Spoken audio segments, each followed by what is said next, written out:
opening statement from Coach, and then we'll go to questions. Yeah, hey, man, first of all, I want to thank my Lord and Savior Jesus Christ for this opportunity. Man, I don't take it for granted that I'm blessed to be the head coach of Kansas State, and we're so thankful for our fans that came out tonight, and man, it was so much fun having there. And then, obviously, we got really good players, and these dudes are growing every day and learning and sharing, and Coach Ream did an unbelievable job on the scout. Him and Coach Carpenter and what they put together, and I mean it was on point. And then Coach Driscoll called a terrific offensive game, and so very, very, very pleased, but not satisfied because we got more work to do. Coach, who wants to start? You're not just supposed to have that. You're supposed to drink the Gatorade sheet. Yeah. Coach, what's it like just having these two guys night in and night out? A whole lot better than not having them. No, I mean, I told y'all a while ago that I don't think he had a what is, like you said, first 5 games or whatever, and it was a good game, and y'all said, oh man, what are you thinking? I said, there's another level for him, and there is, and I think he's the best point guard in America, and might be the best player in America. I don't get to vote on that though, but for me, I wouldn't want anybody else. And same thing with this guy right here, man. He just makes winning plays, and whenever you need it, he steps up. And it's not just them. They'll tell you, man, every one of the teammates in there, right? We got six guards that can really play, and our forwards are growing every single day, man. And so it's a lot of fun.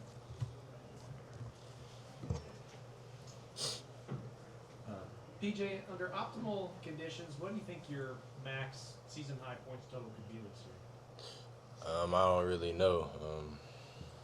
I don't really keep up with things like that. I just try to play my game within the offense and just try to win. How about you, Jerome? Have you ever daydreamed about that? Just how high he could get in the game? Point guards are judged like pitchers on wins and losses, and that's all that matters for him. Like it's about winning, and so if he needs to score 50 for us to win, then I think he will do it. If he needs to get 10 rebounds, I think he will do it. If he needs to get 20 assists, I think he will do it. I think he'll do whatever it takes for us to win, and I think we got a group like that.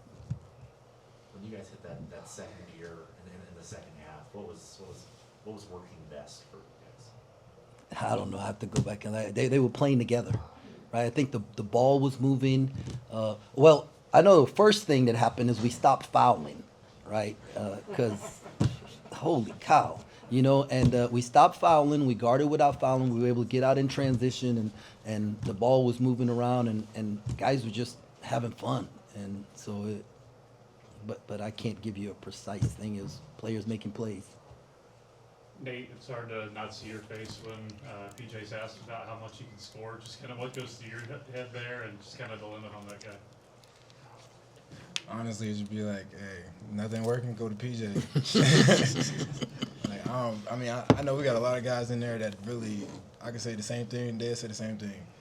We don't care how much he score, we still gonna celebrate just the same way. He can go for 50, he can have 2 points. We know PJ is gonna make sure that we have when he plays. He's gonna make sure he does his job. So, Coach, we've annoyed you with enough questions about the defense to start the season, but at some points in that second half, it looked like you just kind of beat them in the submission a little bit. Just what do you like for the defensive performance tonight? We communicated better. So the things that we wanted to do, you could see them talk and execute it. We rarely had mistakes where one guy was on one page and the other guy was on the other. But there weren't as many of those today, so that's getting better. And they want to guard, right? They want to win. And so they're going to sit down and guard, and it's just about learning, and where they're not thinking anymore. They just know what to do, and that's going to take a little bit more time. During the offseason, you talked about the weight that Kamari McGriff added and how it was going to help him at the basket. How awesome is it for you to see that kind of come to fruition? Again, he doesn't miss a shot at the rim tonight. Yeah, no, it was great, and what we gotta, yes, it is awesome, because the coach in me has something that he has to improve on, but he did a great job tonight. What makes Nate Johnson special in transition?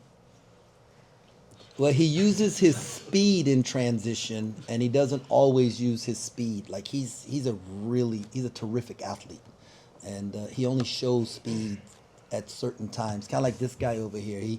His gear on offense is different than his gear on defense, and so when we get him both to use that speed all the time on both ends of the floor, then we can go to another level. Coach, I know that in 2022, when you guys were here, it kind of served as a coming out party against Nebraska. Now you get a chance tomorrow. Going to be presumably a sold out crowd with Nebraska and K-State fans. Just what are your kind of expectations for tomorrow's game? And then my expectation, they're just going to jump in the cold tub, and they're going to do everything they got to do tonight to recover. And staff, I'm sure, has the scout put together already. We'll look at it. I haven't seen Nebraska much at all, so I really don't have a comment. I know Fred's team spaces the floor, shoots a lot of threes, and so we're going to have to guard. Coach, whenever we were in here for the other press conference, we could hear you guys in there, doing your clap and getting all excited. How similar is maybe this team to that Elite Eight team, not in terms of on the court, but maybe off the court and personality? Great leadership, high care factor.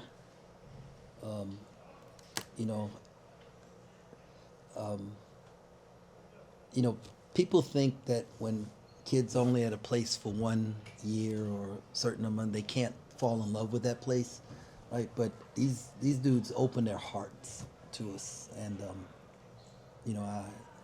I know that they love being at Kansas State. They love being a part of our program and being a part of this family, and it's different. And I think they'll tell you it's different than anything they've experienced. Not that anything was not good. It's just we just do it differently. And I think because of the character of who they are and the maturity they have and how they open their hearts, they've really embraced, what we're about. And I don't want them to be like last time. I want them to be their own team. And they're doing that.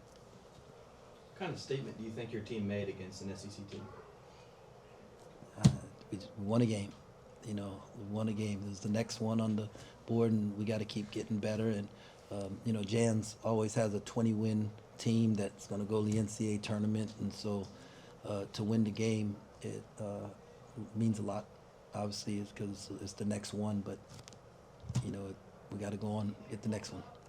And then Hubbard, guarding him defensively, what can that moving forward maybe set the standard for what it's going to take defensively night in and night out? Yeah, man, he's a terrific player. He is a terrific player and hard to guard. And but we got 5 GAs that these dudes have to guard every day, and they got to go against them every day. And they really set the tone for what we're going to face. And so thankful for those guys, for Mark Vidal, Henry Dugat, for Rob and Laurie. I mean, we just, we've got Alex. We got a great group of dudes, Miguel, that they get these guys ready, man, and so we're thankful for that. Back here for both players, just the way with a bit of sample size of some of the offensive execute. Is this what you envisioned when you came here to see the free flow you guys have to put up the points that you are putting up? Yeah, I say it started in the summer when we all came together.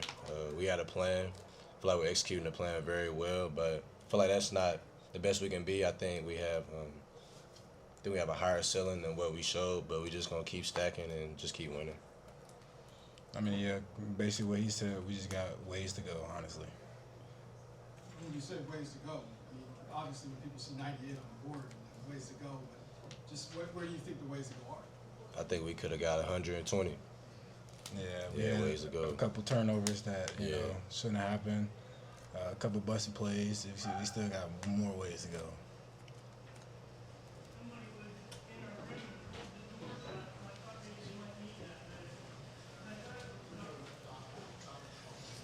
PJ, were those just cramps?